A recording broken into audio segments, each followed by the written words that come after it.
Allez, on est parti. Aujourd'hui, on va partir de ce sujet qui est extrêmement intéressant. C'est un livre que nous avons reçu chez Toxin, écrit par Toufik Behaini et Nicolas Faure, Multinationale ou Mafia vers une planète bananière. Est-ce que les deux auteurs, parce qu'on a les deux auteurs ce matin, est-ce qu'ils sont là? Est-ce que vous m'entendez, messieurs? Oui, Nicolas, est-ce que tu nous entends? Oui, Oui, bonjour. Comment allez-vous? Merci beaucoup. très bien, merci. Et Merci, monsieur. merci pour ton invitation. Vraiment, on est sensible et on est honoré vraiment d'être présent sur Toxin. Bon, voilà, merci beaucoup à vous deux d'être là aujourd'hui. On va parler de ça parce que c'est intéressant. Je vous présente Toufik Behaini. Je le dis bien, c'est bon Oui, le nom? oui, c'est Oui. bien, c'est bien. Super, formidable. Vous êtes de nationalité libanaise, avocat d'affaires diplômé en droit privé, 25 années d'expérience à la vie internationale des affaires en Europe, aux États-Unis, dans le monde arabe. Vous êtes en charge de la stratégie de NF Consultant et Nicolas Faure, titulaire d'une maîtrise en droit, de droit public, ex-Marseille 3 et d'un MBA exécutive ESCP, Europe-Liban. Et vous avez 15 années d'expérience dans la région du Moyen-Orient, dans le développement commercial de quelques marques internationales, en charge du business, notamment chez Développement, chez NF Consultant. On a ce livre-là qui vient parler, effectivement, c'est intéressant, ce lien que vous faites, cette passerelle, ce miroir que vous faites entre les similitudes, entre le PDG d'une entreprise multinationale et aussi un parrain de la mafia. Alors, c'est quoi la genèse du livre, messieurs? Pourquoi être parti sur le sujet du monde de bananier, de l'humanité bananière? Alors, si vous voulez, c'est une jonction entre une expérience professionnelle et sociale et une passion pour le film Corleone. Oui. Il retrace, si vous voulez, la mafia bourgeoise. Mm. Alors, en contact avec certains amis qui sont de très grands hommes d'affaires, on avait entendu tout à fait par hasard, Nico et moi, l'expression "on va lui faire une offre qu'il ne peut pas refuser", qui était tout à fait la phrase employée par Corleone dans le film de Francis Ford Coppola. Et alors, c'est à ce moment-là que l'idée est venue de faire un livre où on retrace un peu le désir mimétique de René Girard et effectivement la relation entre un PDG du multinational et un mafieux qui se retrouve, si vous voulez, dans cette obsession du lucre. Et c'est à ce moment-là qu'on a eu l'idée de faire ce livre en établissant le parallèle dans le mode opératoire et en qualifiant par la suite de planète bananière. Oui, c'est intéressant parce que c'est pas quelque chose qu'on a sous les yeux, même si on a quand même des éléments pour penser que à un moment donné, il y a quand même des grandes entreprises internationales, qui font un peu ce qu'elles veulent, notamment. Mais ce que vous expliquez, c'est que ça se met en place petit à petit et que la frontière est très ténue finalement entre ces deux mondes-là. Et ça pose quand même aussi le problème de la puissance publique. La puissance publique qui doit à un moment donné encadrer aussi les multinationales, aussi grosses soient-elles. Comment on peut expliquer finalement que ce lien que vous présentez, cette passerelle que vous mettez en place, continue à se développer si on lit bien votre livre, messieurs? Alors, Nicolas, ce qui est intéressant de noter, c'est que la mondialisation, et on insiste là-dessus, ça a vraiment été un vecteur d'amplification du phénomène. C'est-à-dire qu'aujourd'hui, on s'est aperçu, nous, en faisant nos recherches, puisqu'on a plus de 130 références, que l'argent, si tu veux, issu des multinationales, il suit exactement le même chemin que l'argent des organisations criminelles et mafieuses. Donc, c'est quand même quelque chose qui est assez incroyable. C'est des multinationales et des organisations mafieuses qui ont le même circuit, qui commence en général par un avocat d'affaires, fiscaliste, par des comptables, par des auditeurs, et ça finit dans des paradis fiscaux, y compris d'ailleurs en Europe. Puisqu'on ne sait pas, c'est que l'Europe regorge de paradis fiscaux. On n'a pas besoin d'aller aux îles Caïmans. Vous pouvez rester en Europe, ça suffit. Donc, on s'est interrogé en se disant, mais comment des organisations, ces deux types d'organisations peuvent suivre les mêmes circuits. Et nous, on s'est aperçu d'une chose au fur et à mesure de nos investigations, c'est que ces entreprises, autant les organisations criminelles que les organisations multinationales, elles ont un ennemi qui s'appelle l'État. Alors nous, ce qu'on veut bien préciser dans le livre, et si tu me permets cette incise, nous, on n'est pas marxiste. On n'a pas écrit un livre contre le système capitaliste, contre l'économie de marché. Loin de nous cette idée. Nous, ce qu'on a voulu condamner, c'est le mimétisme et les méthodes surtout qui sont employées par les entreprises multinationales qui, selon nous, sont complètement immorales, amorales, contre l'éthique et qui bénéficient d'une certaine, on va dire, indulgence de la part des États. Et c'est là qu'il y a un problème démocratique qui est posé. Oui, oui, oui. Oui, oui, c'est intéressant. C'est ça qui est intéressant. Et je voudrais qu'on revienne un peu en avant, messieurs, et merci d'être là ce matin. C'est, selon vous, comment le capitalisme et l'individualisme, parce que je pense que la mondialisation aussi est pourvoyeur d'individualisme, notamment par le consommateur, le citoyen qui deviendrait consommateur. Et après la chute du mur de Berlin 89, comment ça a influencé la vision de l'homme dans cette société moderne? Parce que vous abordez aussi ce problème.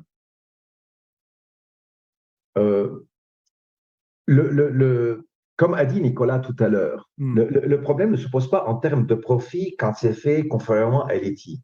Ouais.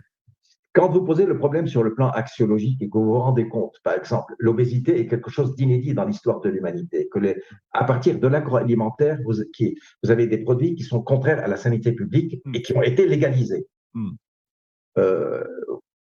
Quand vous faites, par exemple, vous réfléchissez au mode opératoire, par exemple, du tabac, des cigarettes, vous vous rendez compte des dégâts absolument extraordinaires qui ont été faits.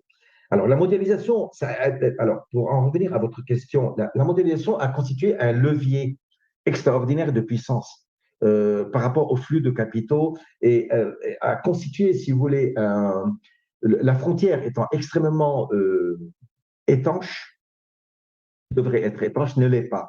Alors, vous avez des flux financiers incroyables, vous avez un monde opératoire concernant avec le blanchiment de l'argent. Tout ça a été extrêmement mis en puissance par la mondialisation. Oui. Et est-ce que la mondialisation là-dessus, finalement, vous parlez quand même, vous parlez de planète bananière, ce qui incite à penser qu'il n'y a plus de règles. Et tout à l'heure, nous parlions de la puissance publique. Parce que quand on parle de planète bananière avec la mondialisation, est-ce que la mondialisation, finalement, a fait sauter tout ce qui est légal, tout ce qui est encadrement? Et est-ce que ces gens, comme tels des parrains de la mafia, qui ont monté des véritables business, des véritables entreprises, finalement, se livrent elles aussi, ou eux aussi, pour les PDG de multinationales, à des choses qui sont hors cadre légal, avec une certaine complicité de la puissance publique, ou une certaine impuissance, je ne sais pas. Alors, quand on parle de planète bananière, c'est effectivement parce que, comme Nico a dit tout à l'heure, l'État est effectivement l'ennemi. Alors, on parle de planète bananière à partir du moment où vous ne contrôlez pas, en fait, le manque d'éthique. Une planète bananière, une république bananière, c'est à partir du moment où vous faites ce que vous voulez et qu'il n'y a pas un contrôle sérieux de l'État. Et alors, quand on parle de planète bananière par rapport aux multinationales, parce que quand on se rend compte qu'il y a des produits extrêmement nocifs, contraires à la sanité publique, qui sont légalisés, quand on se rend compte des abus en fait des multinationales, quand on se rend compte que les États deviennent de plus en plus faibles par rapport aux multinationales et dû, bien sûr, comme je disais tout à l'heure, à ce levier de puissance avec la mondialisation, on se dit voilà, c'est une planète bananière. Planète bananière, c'est à partir du moment où l'État ne contrôle pas les multinationales. À partir du moment où vous avez des produits qui doivent être interdits, prohibés, qui sont tout à fait permis et légalisés. Et on se rend compte avec des études que l'on lit par exemple, on parle de la fabrication du savoir. La fabrication du savoir. Donc, tout ça, où l'État, le positionnement de l'État par rapport à ses produits, par rapport à ses multinationales, où est-ce que vous le trouvez? Et c'est la raison pour laquelle, voilà, ça nous a poussé à dire vers une planète bananière. C'est parce qu'on s'est rendu compte que les multinationales vont être de plus en plus puissantes et vont s'imposer.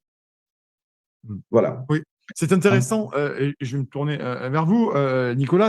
On vous parlait aussi notamment à Bruxelles, parce que là, à Bruxelles, on a quand même un foyer de lobbyistes et de multinationales et des BlackRock et des Vanguard, j'en passe, et les meilleurs, finalement, qui incarnent ce qui me semble être ce dont vous traitez dans notre livre, finalement, et comment ces gens-là arrivent à influencer le droit et du moins la façon dont nos États, nos nations, qui sont plutôt des nations pour moi, mais ça, finalement, leur gouvernance pour laisser libre cours à cette mondialisation échevelée et meurtrière pour bien des gens, pour des millions de gens. Hein. Alors, Nicolas, juste une anecdote. Moi, j'ai un ami qui a été attaché parlementaire, un député européen. Il m'a dit, Nicolas, mais tous les matins, j'avais 4 ou 5 personnes qui rentraient dans le bureau et qui étaient des lobbyistes. Il m'a dit, mais c'était tous les matins. Alors, il y avait tout, des belles nanas qui arrivaient en mini-jupe, des mecs super bien habillés, avec des cadeaux. on vous invite au match de football, on vous invite à Cannes à un colloque, etc., etc. Et en fait, comme tu dois le savoir, Nicolas, tu as à Bruxelles plus de 400 sociétés de Oui, lobbying. bien sûr. C'est-à-dire que, alors nous, si tu veux, ce qui est intéressant, c'est qu'on a comparé le lobbying à la corruption, parce que nous, on est toujours dans ce parallèle organisation mafieuse, entreprise multinationale. Le lobbying, souvent, la frontière est ténue avec la corruption. Quand on voit qu'il y a des commissaires européens avec le système des revolving doors, comme on le souligne dans le livre, c'est-à-dire qu'ils sont à la fois commissaires européens et qui, une fois qu'ils quittent la commission, je pense à M. Barroso, par exemple, qui maintenant est chez Goldman Sachs, Oui. on voit qu'il y a vraiment des problèmes parce que dans un premier temps, on protège les intérêts des États et des consommateurs, et quand on sort, on est embauché par la multinationale qu'on a essayé de réglementer et de contrôler, de canaliser dans des fonctions précédentes. Donc là, il y a quelque chose qui ne va pas. Hein. Et alors, nous, on fait le parallèle. Alors, l'omerta, qui est typique des systèmes mafieux, on peut trouver son pendant dans le monde du business qui s'appelle le secret des affaires. On voit qu'il y a une loi qui a été votée où les entreprises, elles essayent de se protéger. La violence physique, qui est typique des organisations mafieuses, on la retrouve sous la forme de la violence morale. On pense et on cite dans le livre l'exemple du PDG d'Orange qui a été condamné parce qu'il y a des employés d'Orange qui se sont suicidés, qui ont été victimes de harcèlement moral. Donc, on voit en fait qu'il y a des parallèles qui sont vraiment énormes et que la limite, encore une fois, elle est ténue. Et nous, ce qu'on voudrait bien dire, et tu sais, on a été beaucoup combattu, Nicolas, pour ce livre. Je vais te dire franchement, nous, on a fini en auto-édition. Parce qu'il n'y a pas un seul éditeur en France, et vraiment on te remercie de nous donner la parole, il n'y a pas un seul éditeur en France qui a osé nous publier. Et pourquoi? Parce que le monde de l'édition lui-même, il est trusté par des multinationales. Aujourd'hui, si tu veux éditer un bouquin en France, hormis les petites maisons d'édition, on va dire rebelles, que tu connais, que nous connaissons, mais sinon, c'est fini, tu peux plus être édité. Et nous le sujet est vraiment sensible. Et la question des multinationales, nous, on a fait une petite étude par rapport au programme des candidats à la dernière élection présidentielle. Il y a très peu de candidats qui ont abordé la question des entreprises multinationales. Parce que le sujet est hyper sensible, hyper délicat, et les médias en France, par exemple, et l'industrie pharmaceutique, et la banque, et l'industrie agroalimentaire. N'oublie pas qu'aux États-Unis, par exemple, ce qui est hallucinant, le lobby de la pizza a réussi à faire voter une loi au Congrès américain pour que la pizza soit reconnue comme un légume. Il faut quand même faut y aller fort, quoi, là, hein. Et donc voilà, nous on voulait mettre l'index, mettre l'accent sur en fait ces collusions qui ne disent pas leur nom, mais qui relèvent vraiment d'une mentalité mafieuse. Et encore une fois, nous on dit pas dans notre ouvrage, notre thèse, c'est pas de dire que les entreprises multinationales sont des organisations mafieuses, hein. C'est pas ça c'est pas ça du tout. On dit que les méthodes utilisées et l'état d'esprit sont similaires. Hein, on voudrait bien insister sur ce point. Oui, et ça pose véritablement des questions, parce qu'une nouvelle fois, ça pose la question de l'impuissance publique, parce que si vous dénoncez, j'imagine que normalement, dans un état de droit, s'il existe encore dans ce pays, notamment un état de droit, normalement, l'État est là pour réguler, ce qu'on appelle la régulation. Mais vu que sous l'Union européenne, c'est la dérégulation totale de tous et contre tous, c'est la guerre de tous contre tous, effectivement, on n'a pas l'impression, je vais vous poser la question, on n'a pas l'impression que dans le cadre de l'Union européenne, qui est un marché, ce qui pour moi est un espace économique et non pas un espace politique, on va arriver à une amélioration, et du moins, est-ce qu'on va s'éloigner de cette planète bananière? Est-ce qu'on peut avoir espoir ou pas aujourd'hui, selon vous, messieurs? Alors, personnellement, je ne le pense pas. Parce que, comme je disais tout à l'heure, les multinationales deviennent de plus en plus puissantes. Alors, vous vous rendez compte qu'il y a certains produits qui doivent être absolument prohibés et qui ne le sont pas. Donc, comment vous pouvez espérer qu'à l'avenir, vous allez contrôler tout ça? Et puis, si vous voulez, je vais plus loin. Les histoires de revolving doors, comme on dit, ce carnet d'adresses que vous avez à partir du moment où vous avez occupé un poste important, sert à qui, en fait, finalement? Il sert aux multinationales. Et donc, vous devez espérer pouvoir contrôler l'État à partir du moment où vous avez une espèce de séparation. On propose, par exemple, un tribunal qui est l'équivalent d'un tribunal, si vous voulez, l'équivalent de la Cour pénale internationale, qui serait complètement indépendant, qui jugerait les multinationales dans la mesure où leurs méthodes ou leurs produits seraient contraires à l'éthique. Et pour répéter ce qu'a dit Nicolas, parce qu'en fait, on n'est pas contre le profit quand il est réalisé conformément, si vous voulez, aux règles sanitaires, conformément. Mais là, vous vous rendez compte, par exemple, qu'il y a dans des États très sérieux, comme la France, comme les États de l'Union européenne, vous vous rendez compte qu'il y a des produits, bien après, qui sont contraires à la sanité publique, qui ont provoqué des catastrophes sur le plan sanitaire, qui n'ont jamais été, qui sont légalisés. Prenez la catastrophe écologique provoquée par les multinationales. Vous peinez. Prenez par exemple l'histoire des paradis fiscaux. Vous peinez. Voilà 20 ans que l'OCDE, justement, pour imposer une taxe tout à fait forfaitaire aux multinationales. Donc, ce qui veut dire que vous êtes sous la coupe de ces multinationales. Et donc, qu'est-ce qu'on peut espérer? À mon avis, très, très peu. Et surtout avec la mondialisation et cette espèce d'obsession monomaniaque du lucre, la conquête, toujours de nouveaux marchés. Alors, juste une petite parenthèse, si vous me le permettez. Quand vous faites le parallèle, par exemple, avec les cartels de la drogue, c'est des organisations absolument scientifiques, des organisations cellulaires où chaque plaza est absolument indépendante de l'autre, où l'État n'a absolument aucun contrôle. Absolument aucun contrôle, qui est tout à fait sous la coupe. Et n'était-ce, si vous voulez, l'intervention à un moment donné pour des raisons politiques, vous n'auriez jamais pu arrêter. Par exemple, comment il s'appelle le Mexicain El Chapo. El Chapo. Et alors, vous l'avez arrêté, vous n'avez pas arrêté le flux de la drogue. Ouais. Parce que l'enjeu économique est énorme. C'est toujours l'enjeu économique. Et quand vous parlez de l'espace européen, qui est un espace économique, et bien sûr, je suis absolument d'accord, vous vous rendez compte effectivement de l'enjeu. Oui, c'est une vraie question. La question, messieurs, de ce livre, vous l'avez dit, il est publié en auto-édition, donc je vous le rappelle, on vous mettra les références après l'émission, bien entendu, Multinationale ou Mafia, vers une planète bananière. Déjà, on peut se le procurer où, messieurs? C'est une question pratique, mais importante pour nos téléspectateurs. Alors, il y a la librairie Vincent, que tout le monde connaît à Paris, dans le 7e. Et après, sur une plateforme célèbre, Amazon KDP, puisque on n'a pas trouvé un éditeur digne de ce nom et qui voulait s'engager. Voilà. Alors, les gens nous critiquent un peu. Hein. Ah oui, mais vous critiquez les multinationales et vous êtes chez Amazon. On n'a pas eu d'autre choix et ça a été aussi, nous, un moyen, si vous voulez, de toucher le maximum de personnes. C'est comme ça qu'on l'a envisagé. Et on a une version anglaise. On a une version anglaise aussi. Hein. D'accord. On a fait une traduction, on peut le trouver sur amazonus.com. On a eu un très très bon traducteur à qui on veut rendre hommage d'ailleurs, parce qu'il est décédé, qui nous a fait une traduction anglaise. En tout cas, voilà, vous pouvez vous procurer ce livre Multinationale ou Mafia vers une planète bananière de Toufik Behaini et de Nicolas Faure, bien entendu. J'imagine que, dernière question, messieurs, puisqu'on va passer à notre grand entretien, j'imagine que ce livre a été fait aussi pour que le maximum de citoyens prennent conscience de ce qu'il en est aujourd'hui aussi et peut-être fassent une pression démocratique pour essayer à leur petit niveau, à notre petit niveau à tous collectivement, de sortir un peu, de se désincarcérer de cette planète bananière.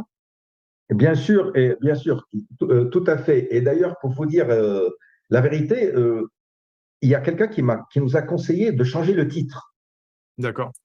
Pour que effectivement certaines maisons d'édition, si vous voulez, pour avoir un peu plus de chance d'être édité par des maisons d'édition. On a totalement refusé. D'accord. Parce que le titre, pour moi, est extrêmement significatif. Quand vous faites le parallèle, alors vous me permettez de répéter qu'on n'est pas contre les profits quand c'est fait conformément à l'éthique, mais quand vous établissez un parallèle dans le mode opératoire et dans l'état d'esprit des multinationales et des mafias, et que vous dites, vous vous acheminez allègrement vers une planète bananière, on a refusé de changer le titre. D'accord. En tout cas, merci beaucoup, messieurs, d'être venus, bien entendu, sur ce plateau. On vous remercie pour ce livre-là. Allez le lire, bien entendu. Merci Toufik Behaini, merci Nicolas Faure d'être passé par Toxa Media ce matin. Merci pour cet entretien. On vous souhaite une excellente journée, un excellent week-end et bien sûr du succès pour ce livre-là. En tout cas, merci beaucoup, messieurs. Allez, on continue. Merci. Bonne journée à vous.